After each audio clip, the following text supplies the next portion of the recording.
I hadn't been back to Willow Creek in 16 years. Not since the night I packed a duffel bag with my college acceptance letter still folded inside and took the 3 a.m. bus to Boston. I swore I'd never return, that I'd carve out a new life so far removed from the dirt roads and sour whiskey breath of my mother's kitchen that I'd forget it ever existed. And I did, until everything collapsed. It started with a phone call I never expected. Not from a neighbor, not from a hospital, not even from the local church, because, of course, no one in town knew where I'd gone. The news came from an email buried in the company bankruptcy paperwork. Our logistics firm, mine, had failed. My business partner siphoned the assets, vanished overseas, and left me with lawsuits and a frozen bank account. And suddenly, with nowhere else to run, all roads pointed backward, toward the one place I never thought I'd see again. I arrived on a bitter October afternoon, the kind that smelled like cold earth and dead leaves. My rental car rattled along the gravel path like it knew it didn't belong here. Willow Creek hadn't changed much, still just a speck on the map of Vermont, where the fields outnumber the people and gossip moves faster than cell reception. I passed the old general store, closed now, the feed mill, the cemetery, then finally my childhood home. It looked smaller than I remembered, grayer. The paint had long since surrendered to time, and the front steps leaned like tired bones. But the apple tree in the yard still stood tall, its twisted branches bare now, reaching into the gray sky like fingers. I parked by the front gate, heart pounding harder than I wanted to admit, and sat there gripping the steering wheel. Why did I come back? What was I even hoping for? The wind pushed a swirl of leaves across the path as I stepped out of the car. The air bit at my face. I hesitated at the gate, then pushed it open. It creaked like it remembered me. The yard was clean. That stopped me. Someone had swept the leaves, stacked firewood by the shed. This wasn't the chaos I expected. I climbed the steps slowly, trying to reconcile the memories in my head with what I was seeing in front of me. Before I could knock, the door opened. A man stood in the doorway, early 30s, lean with dark blonde hair and the kind of quiet posture that makes you pause. He wore a flannel shirt, sleeves rolled, a dish towel in one hand. His eyes, blue-gray and steady, met mine, and for a moment neither of us said a word. Then he asked, "Can I help you?" I blinked. I'm looking for Martha Whitaker. This is her house." His expression shifted. Not surprise. Recognition, maybe. Or something else entirely. "She's here," he said slowly, "but she's not well. Are you family?" "I'm her daughter," I said, and the words tasted like rust. A pause. Then he stepped aside. "Come in." I walked into the house I once escaped, and it was nothing like I remembered. The walls had been painted a soft cream, the floors scrubbed clean. There was a vase of dried lavender on the table, a faint smell of thyme and something warm, like apples and cinnamon, hung in the air. I didn't understand. "Who are you?" I asked, still standing in the entryway. "My name's Caleb," he said. "I've been living here, taking care of Martha since her stroke 2 years ago." "Stroke?" I echoed. My stomach dropped. He nodded. "Left side's paralyzed. She can't walk. Sometimes she forgets things. Sometimes she remembers too much." I stared at him. "Why you?" "You're not related," he finished. "No. My father was Michael Monroe. He used to live next door." Michael Monroe. The name rang faint bells from a childhood I tried to erase. "She was alone," he said simply. Nobody else stepped up. I wanted to ask 1,000 questions. Why him? Why now? Why not me? But all I said was, "Can I see her?" Caleb looked at me for a long moment, then gave a single nod. "She's in the back bedroom. Just don't expect too much." I followed him down the narrow hallway, past the old framed photos of a younger Martha, photos I never remembered seeing, and stopped outside a closed door. Caleb didn't knock. He just opened it gently and stepped aside. The room smelled of medicine and mint tea. The blinds were drawn halfway. On the bed, propped up by pillows, was my mother. She looked smaller than I remembered, thinner. Her gray hair was neatly brushed, her lips pale. Her left hand lay limp across the blanket. Her eyes, those sharp, slate eyes, flicked toward me as I entered, and for a second, something flickered there.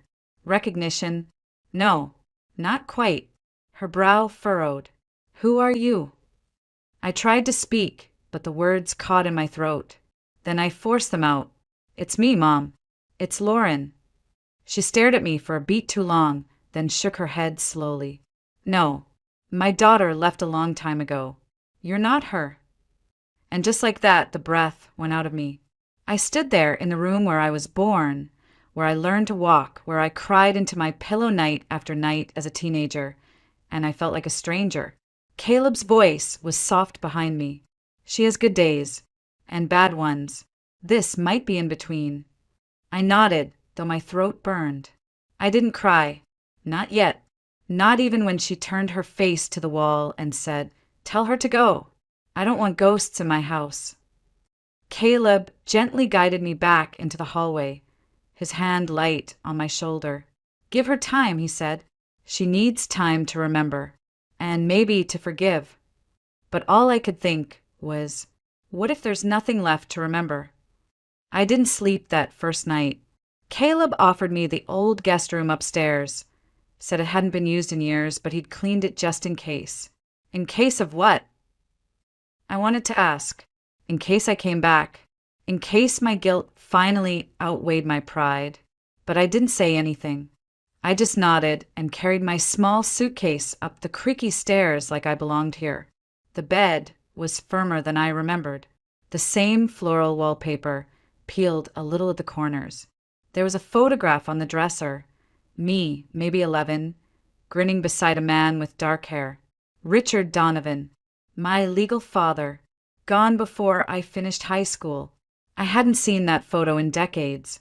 I lay there for hours listening to the house breathe. It felt alive in a strange way, not haunted by ghosts, but by silence, the kind of silence that waits. I thought of my mother, how she had looked through me like I was a stranger, and of Caleb, who moved through this house with a kind of calm purpose I didn't understand. By morning, the sky was washed in gray. I went downstairs and found Caleb in the kitchen, frying eggs and buttering toast like he'd always lived here. "Coffee?" he asked. I nodded. He slid a mug toward me, then sat opposite. The silence between us stretched. Finally, I said, "Why are you really here?" He looked up. "I told you. I'm taking care of her." "Yeah, but why? You're not related. You could have walked away." He stirred his coffee slowly. "Maybe it's not about blood." "Then what is it about?" Caleb met my eyes. "Maybe about promises." Before I could press further, a soft voice came from the hallway. "Caleb." It was her. He stood, already moving toward the voice. I followed a few steps behind, heart hammering. Maybe she remembered. Maybe something shifted overnight. She was sitting up a little higher in bed, a knitted shawl around her shoulders. When she saw Caleb, her face softened. "Is there more of that tea?" "Of course," he said. "I'll bring it right in." Her gaze slid past him to me, her brow furrowed again. "She's here," Caleb said gently. "Your daughter, Lauren." My mother's face twitched. "I told you, I don't have a daughter." Something twisted deep inside me. "You did," I said. "You had one, and you lost her." Her eyes met mine. There was something there, anger, confusion, maybe grief, but no warmth, no recognition, just walls. Caleb returned with the tea and helped her sip from the mug. She didn't look at me again. I backed away and left the room, swallowing down something sharp and aching. Later that afternoon, I wandered into the living room. The house was still too familiar. The bookshelf where I used to hide behind dusty encyclopedias. The patch in the floorboard that creaked exactly when you didn't want it to. And on the mantel, photos. New ones. I stepped closer. There were pictures of Caleb and my mother, him helping her in the garden, her smiling, just faintly beside a basket of apples. And tucked among them, one I didn't expect, a younger version of my mother, arm in arm with a man I'd never seen before. Tall, kind-eyed, with the same jawline as Caleb. "Michael Monroe," Caleb said behind me, his voice quiet. I turned. "Your father." He nodded. "He was close with your mother. A long time ago." "How close?" He hesitated. "They were friends. Before your father." I stared at the photo. She never mentioned him. "She wouldn't have," Caleb said. "People didn't talk about that kind of thing back then." "Talk about what?" He looked away. "They were in love. Once." The words landed with a strange weight. I couldn't explain why, but something in me shifted. That photo, that look on her face, it wasn't just a moment. It was a window into a life I didn't know existed. "She married my father," I said, almost to myself. Caleb nodded. "Michael told me he never stopped loving her." A silence stretched between us. I stepped back from the mantel. "So what?" "You're here to finish what he started." He looked at me, steady and calm. "I'm here because he asked me to look after her." I narrowed my eyes.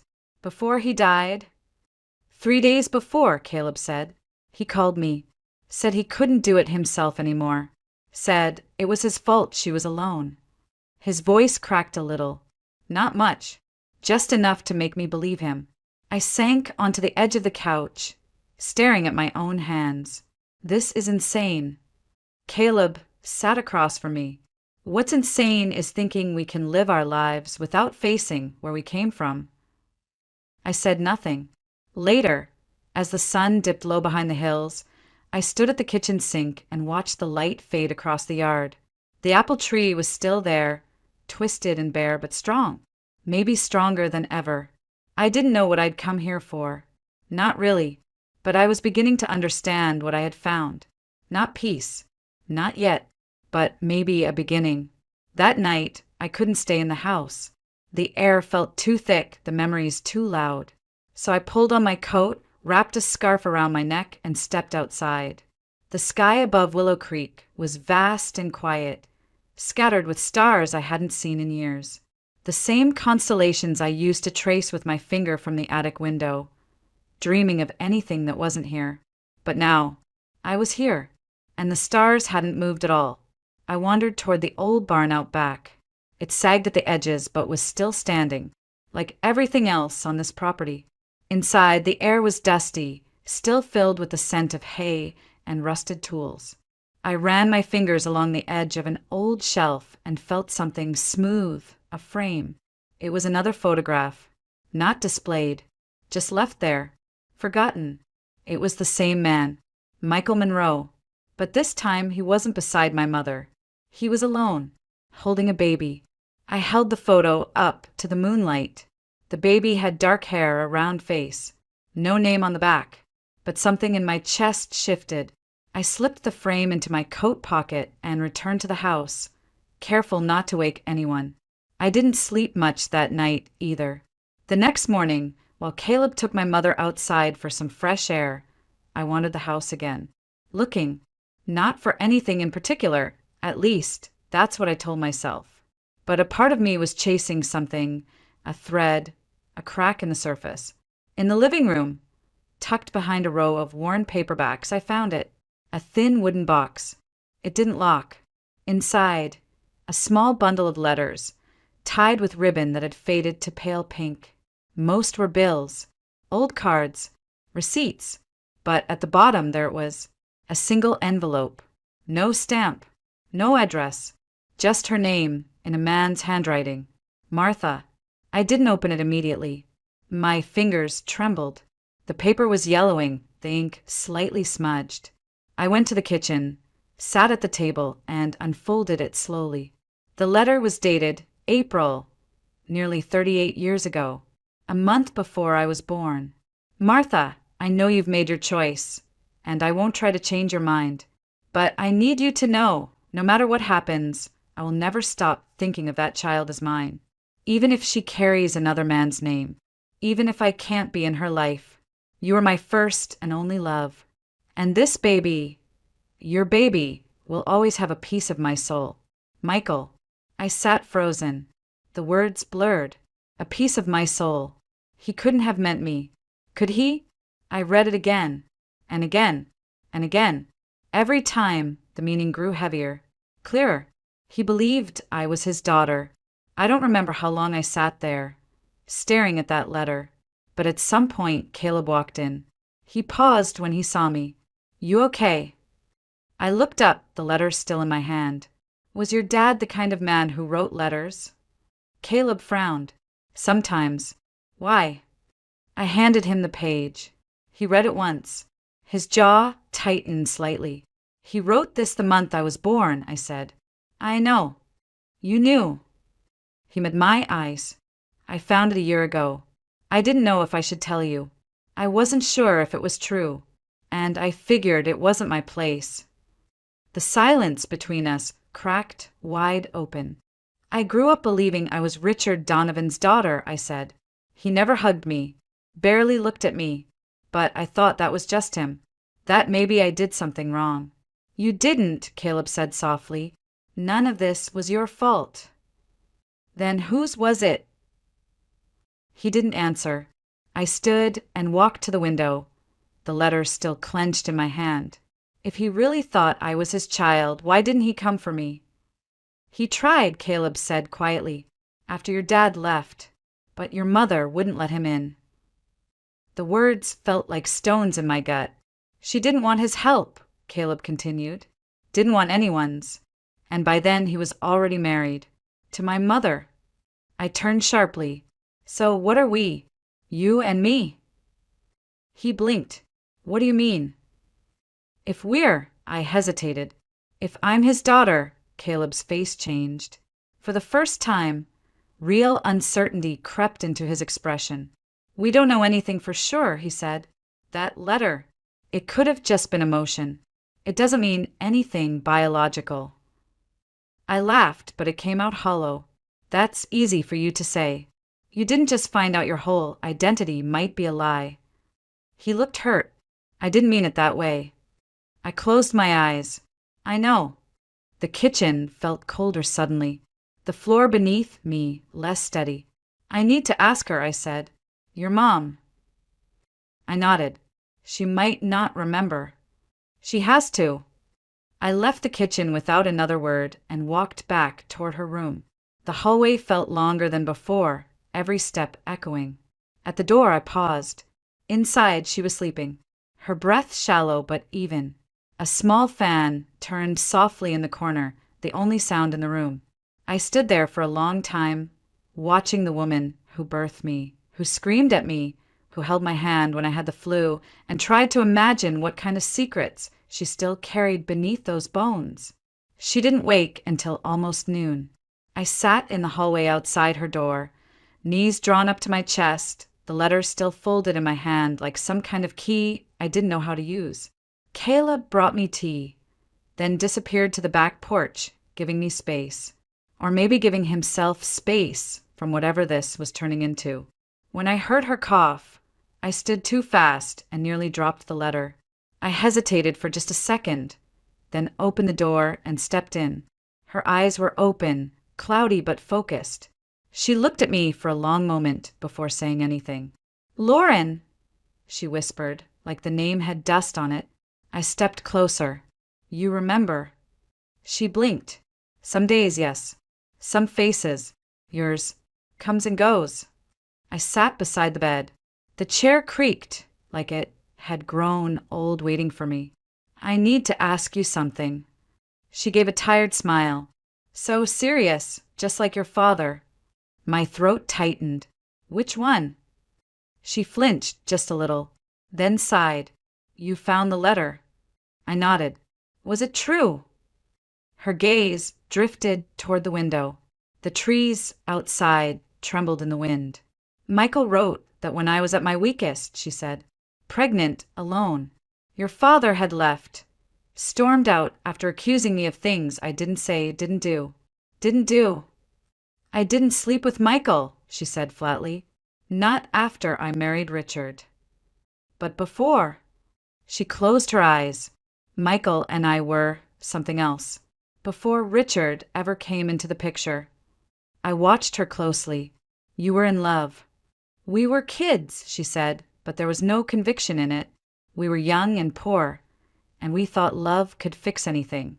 But his mother hated me. She thought I was beneath him.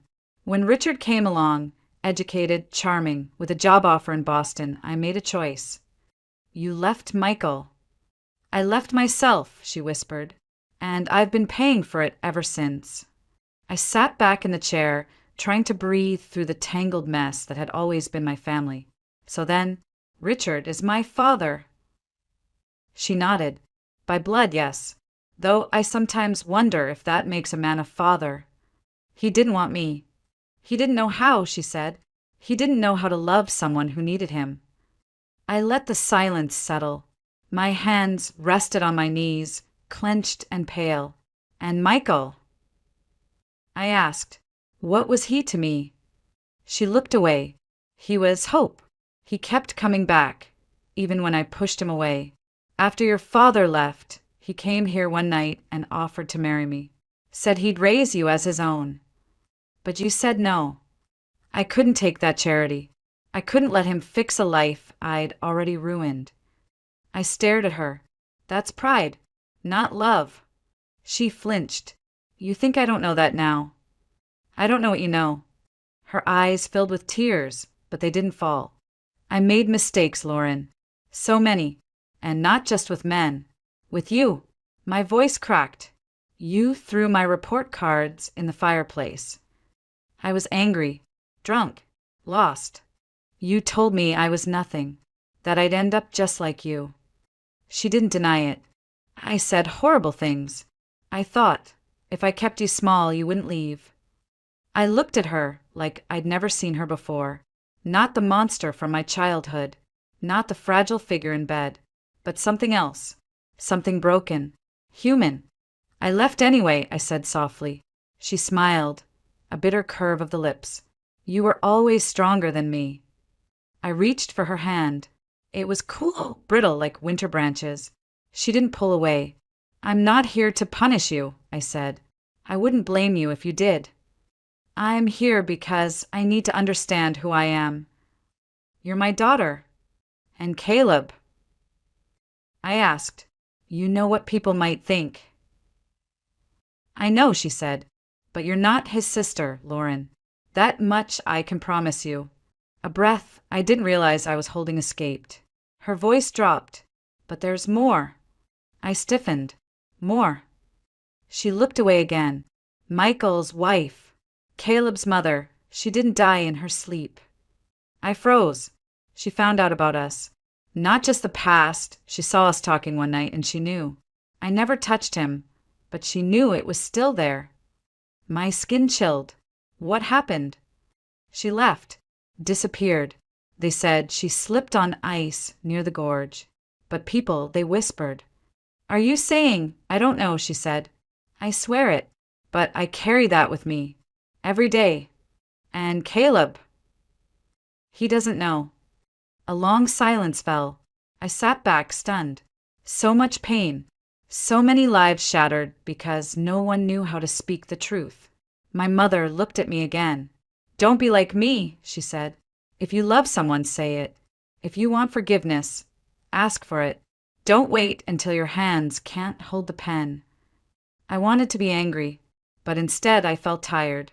The kind of tired that comes after carrying a weight you didn't know you were holding. Do you regret it all? I asked. She blinked slowly. Not all of it. Her eyes met mine.